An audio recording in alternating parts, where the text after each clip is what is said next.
All right, superstars, we are back. Video 2 here with Katie Gutierrez, superstar interior designer. She owns a fabulous and successful interior design business. And we're here to share with you some of the things she's learned along the way about how to build and grow an interior design business and the work that she does with some of her mentees, her interior design mentoring clients.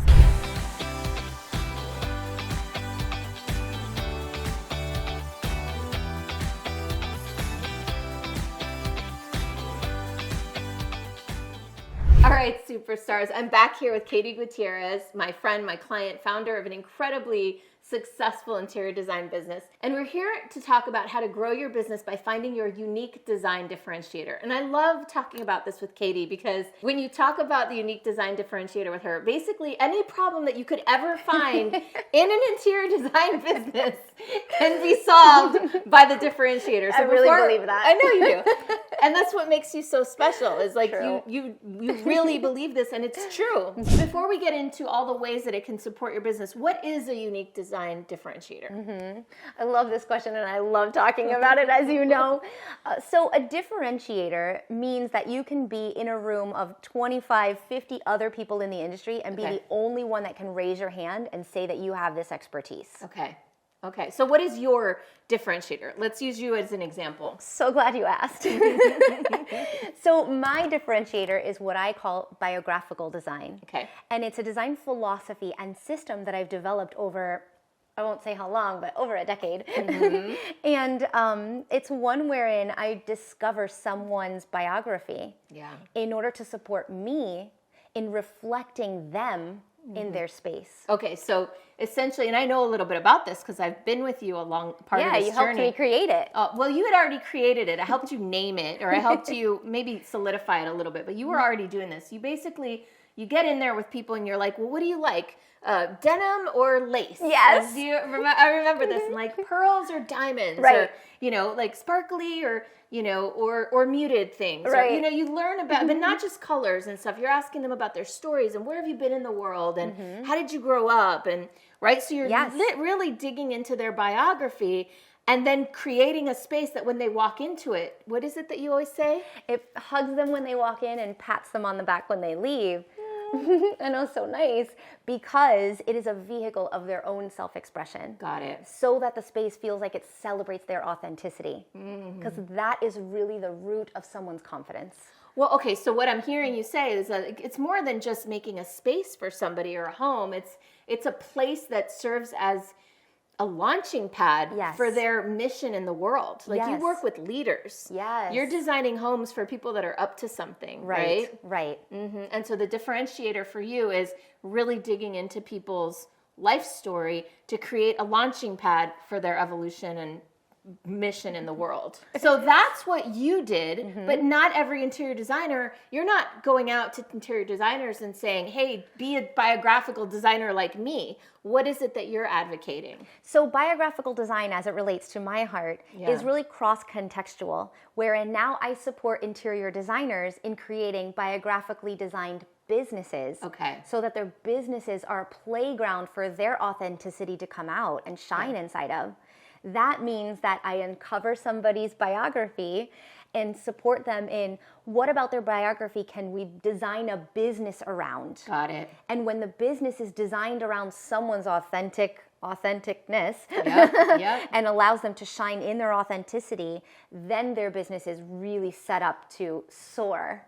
Well, then their business is a launch pad for their expression in the world. Exactly. Right? Okay. Because the more your heart feels like it's playing in your work, the more you will deliver excellence. Got it. The more you deliver excellence, the more you deliver excellence, and the more you deliver excellence, and so on and so on. And then your business grows very, very organically, very quickly because you're delivering so much excellence. Okay, so what you're saying is that the key to that is uncovering this unique design differentiator. So that every interior designer that's watching this needs to know what their version of biographical design is. Exactly. Okay. All right, cool. Why is that? How does that help them? Besides what you just shared about it being an expression in the world and all, like, how does it help them on a business level, strategically? Yeah. So a lot of times interior designers, when they come up against a struggle or a challenge or problem, they'll Google it, right? And then they look for the answer outside. It's like, oh, I'm struggling with marketing. And they Google like marketing tips, right? And then they'll get some generic response to that. Yeah. That's not a bad thing. It's just not the most aligned thing necessarily. Okay. And unless a solution is very, very authentically aligned to who someone is, it's not going to be a solution that they want to take action into or take action into with much energy or enthusiasm or excellence, because it's not coming from a self-driven place. Okay. It's coming from like an external telling me what to do. Okay. So, so as it relates to your differentiator, if your differentiator can be the thing that drives solutions to any problem, then your business will always be aligned to your most authentic self and the solutions that are most energy giving for you to take action into following through with that solution. Okay.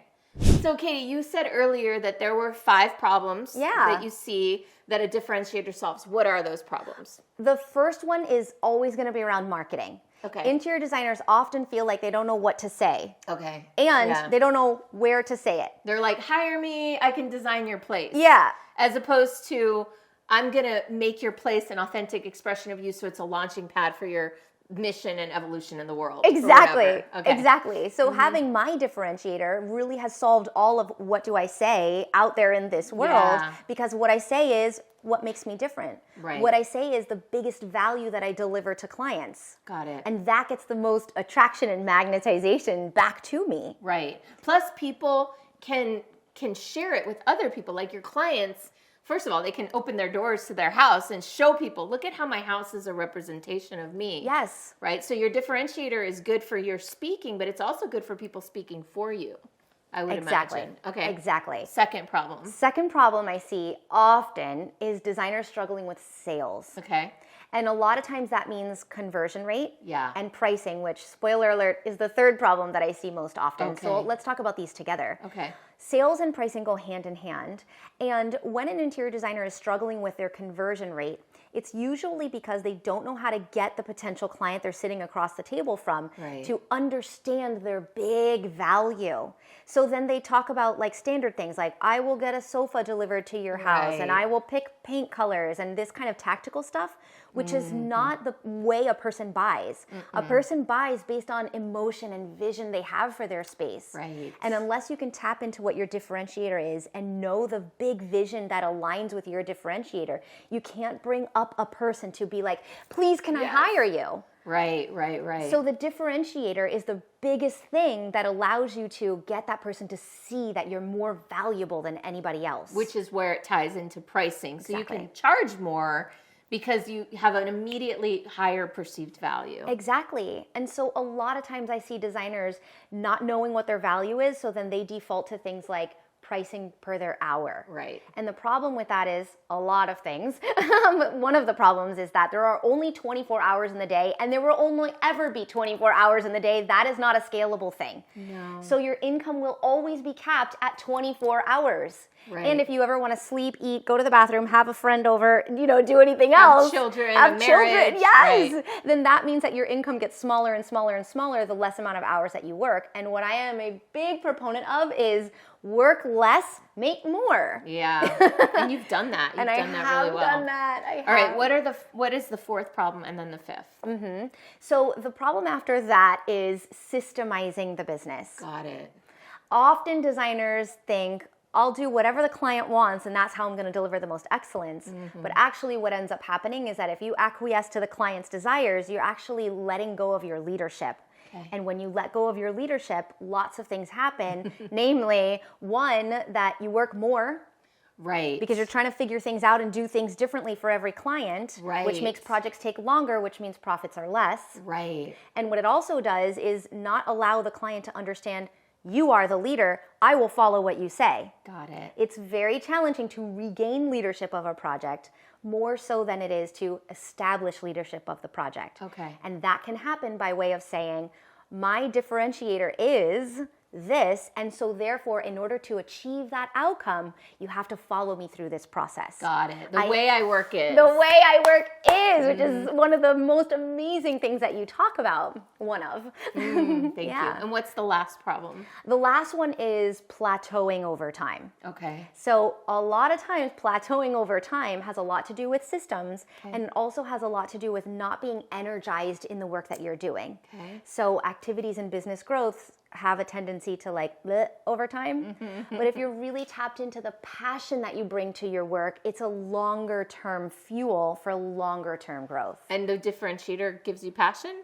Yes, because the differentiator usually should be linked to what your passion is. And that is usually gifted to you. What's something you're naturally good at. It doesn't require a ton of effort. Yes. It's something you love to do anything. Anyway, like you love hearing your clients' stories and turning those stories into a visual. Yeah. That's never going to get old. Right. I'll be sitting on an airplane and be like, hey, what was your childhood like? You know what I mean? Like, this is something I'm doing naturally. Yeah. So exactly. If it feels easy, it's usually because there's a passion fire spark there. Beautiful. Thank you, Katie. Thank you. That was great. Now, if you want to learn more about Katie's, how to find your unique design differentiator, you can learn through Katie. Katie, how do people connect with you if they're an interior designer and they want to develop their own differentiator? Yeah, and actually there's a quiz on my website to help people support people in discovering what their differentiator is. Okay. So you can go to biographicaldesign.com and the quiz is right there on the top of the website. Yay, thank you.